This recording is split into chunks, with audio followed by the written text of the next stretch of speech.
사랑하는 여러분 반갑습니다. 오늘 10월 21일 수요일 아침입니다. 오늘 아침에도 하나님께서 주시는 귀한 말씀이 여러분들 가운데 늘 넘쳐나기를 소망합니다. 기도하겠습니다. 하나님, 이 시간에 저희들이 하나님의 말씀을 대합니다. 경건한 마음으로, 그리고 저희들의 마음판에 새기를 원하는 마음으로 그렇게 하나님의 말씀을 대합니다. 귀한 하나님의 말씀이 꿀송이처럼 단 그런 시간 되게 인도해 주옵소서. 예수님의 이름으로 기도드립니다. 아멘.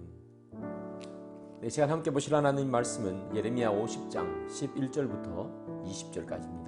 함께 보겠습니다. 나의 소유를 노력하는 자여, 너희가 즐거워하며 기뻐하고 타작하는 송아지같이 말굽을 구르며 군마같이 우는도다. 그러므로 너희의 어머니가 큰 수치를 당하리라. 너희를 낳은 자가 치욕을 당하리라. 보라, 그가 나라들 가운데에 마지막과 광야와 마른 땅과 거친 계곡이 될 것이며, 여호와의 진노로 말미암아 주민이 없어 완전히 황무지가 될 것이라. 바벨론을 지나가는 자마다 그 모든 재난에 놀라며 탄식하리로다. 바벨론을 둘러 대열을 벌이고 활을 당기는 모든 자여, 화살을 아끼지 말고 쏘라. 그가 여호와께 범죄하였음이라. 그 주위에서 고함을 지르리로다. 그가 항복하였고 그 요새는 무너졌고 그 성벽은 허물어졌으니 이는 여호와께서 그가 행한 대로 그에게 내리시는 보복이라. 그가 행한 대로 그에게 갚으시는도다. 파종하는 자와 추수 때에 낫을 잡은 자를 바벨론에서 끊어버리라. 사람들이 그 압박하는 칼을 두려워하여 각기 동족에게로 돌아가며 고향으로 도망하리라. 이스라엘은 흩어진 양이라.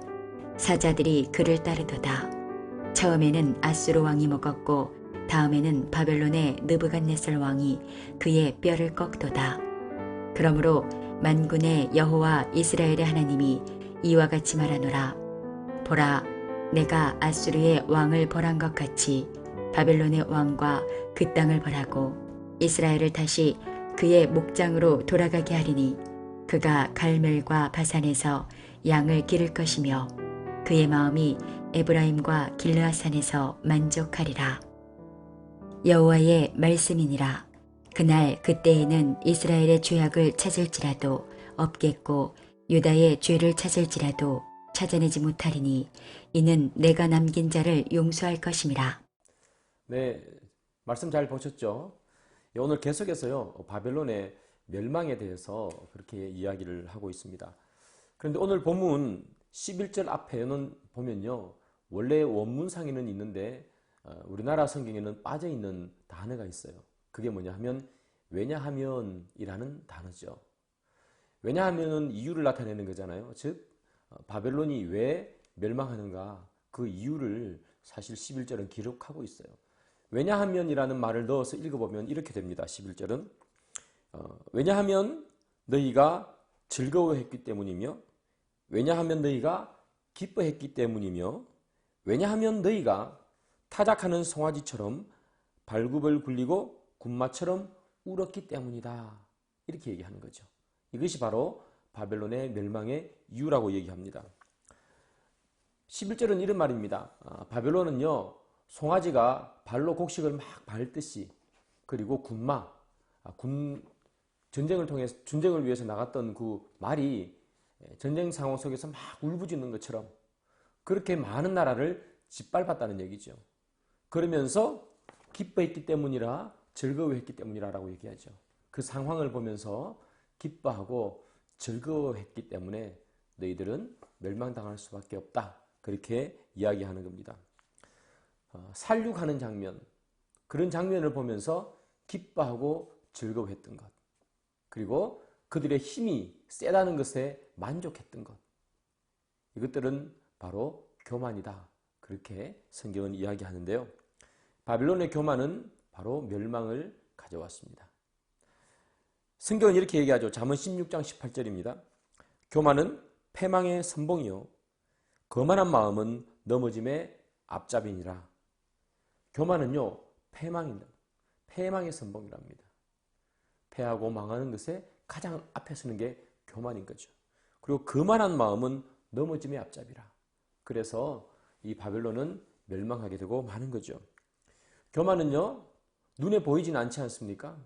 그러나 아무리 강한 나라도, 아무리 강한 총과 칼도 무너뜨리는 게 보이지 않는 교만인 것입니다. 반대로 겸손은 어떤 은혜를 주는가? 잠언 3장 34절인데요. 진실로 그는 거만한 자를 비웃으시며 겸손한 자에게 은혜를 베푸시나니. 하나님께서는 교만한 자는 비웃습니다. 교만한 자는 세상에서 다른 사람들을 보면서 비웃잖아요. 그런데 하나님은 그 비웃는 그 교만한 자를 비웃습니다.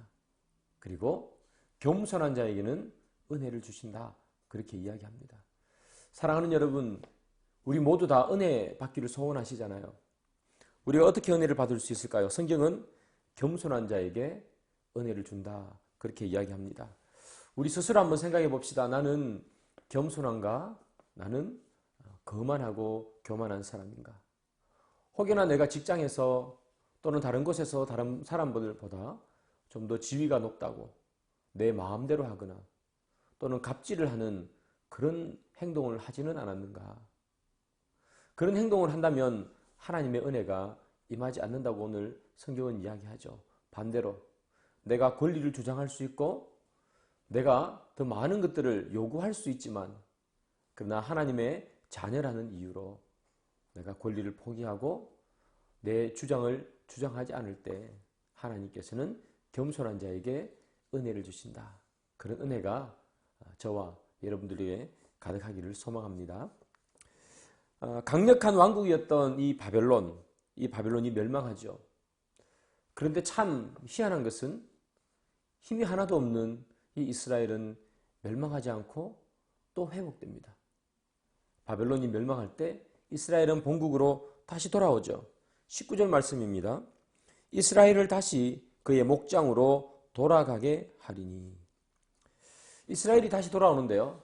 참 이렇게 약한 이스라엘은 어떻게 그렇게 돌아올 수 있을까? 생명력을 유지할 수 있을까? 그것은 20절에 답이 있죠. 여호와의 말씀이니라. 그날 그때에는 이스라엘의 죄악을 찾을지라도 없겠고 유다의 죄를 찾을지라도 찾아내지 못하리니 이는 내가 남긴 자를 용서할 것임이라. 여러분, 제일 마지막 문장 있죠. 내가 남긴 자를 용서할 것임이라. 하나님의 용서 때문에 이스라엘 백성들은 다시 살 수 있는 것입니다. 바벨론은 아무리 강해도 하나님이 용서하지 않으니까 멸망하는 것이고요. 이스라엘은 아무리 잘못했어도 그리고 아무리 약해도 하나님의 용서 때문에 다시 살아나는 거죠. 하나님은 이스라엘을 그리고 우리를 7번씩 70번도 용서해 주시는 그런 분이시죠. 이것은 구원이 이스라엘에서 나는 것이 아니라 하나님의 은혜에서 나는 것을 그대로 보여주는 사건이죠. 사실 이것은 우리에게도 그대로 적용됩니다. 예수 그리스도의 십자가. 우리가 어떻게 회복할 수 있었을까? 이스라엘 백성들처럼 우리 또한 하나님의 말씀을 잘 듣지 않고요. 그리고 우리는 우상을 섬기고요. 그리고 우리는 우리 마음대로 살아갔는데 어떻게 우리는 지금도 이렇게 망하지 않고 하나님의 자녀로 살아갈 수 있는가? 그것은 다름 아니라 내가 남긴 자를 용서할 것임이라 하는 하나님의 용서해 주심 때문에 우리는 이곳에 있을 수 있는 것입니다. 사랑하는 여러분, 우리 모두 주님으로부터 용서받은 자들이죠. 그렇다면 우리는 이제 어떻게 살아가야 할지 우리 삶의 방향이 그려져야 합니다. 우리가 어떻게 살아가야 하느냐? 그것은 용서하면서 살아가야 합니다. 살다 보면 참 용서하기 힘든 사람이 있죠. 살다 보면 나에게 억울한 일을 당하게 하고요. 모함을 하기도 하고요. 나에게 많은 손해를 끼친 사람이 생길 수 있습니다. 그렇다면 그때 우리가 그분들을 용서하는 것은 너무나 힘들죠. 사실 사람의 힘으로는 어렵습니다. 그런데 하나님께서 우리를 용서해 주신 그 용서함 때문이라도 우리는 용서할 수 있어야 하겠다. 내 마음이 활짝 열려서 용서하지는 못할지라도 그리고 단순간 지금 이 순간 용서하는 마음이 부릴 듯 일어나지는 않을지라도 그래도 우리는 하나님 앞에 기도하기를 소망합니다. 하나님, 내가 용서하고 싶은 사람이 있습니다. 용서할 수 있는 마음을 주십시오. 그것이라도 우리 시작을 한다면 결국 하나님께서는 용서하는 마음을 주시지 않을까요? 오늘 이 바벨론이 멸망하고 또 이스라엘이 회복되는 것을 보면서 이 모든 것들이 하나님의 은혜구나, 이스라엘을 보호하는 하나님의 은혜구나 하는 것을 다시금 느낍니다. 그러기에 우리를 보호하신 것도 하나님의 은혜인 줄 믿습니다. 하나님의 은혜에 감사하는 그런 귀한 오늘 하루 되기를 소망합니다. 기도하겠습니다. 하나님, 이 시간 이스라엘이 회복되는 것을 보면서 하나님의 무한한 사랑을 느낍니다. 하나님의 그 사랑 때문에 우리도 다시 회복된 것 주님께 감사를 드립니다. 하나님, 저희들이 주님의 사랑으로 회복되어 싸우니 저희들 또한 사랑하는 삶을 살 수 있도록 인도해 주옵소서. 예수님의 이름으로 기도드립니다. 아멘. 감사합니다. 계속해서 하나님 말씀 보시고요. 더 깊은 기도의 시간을 가지시기를 소망합니다.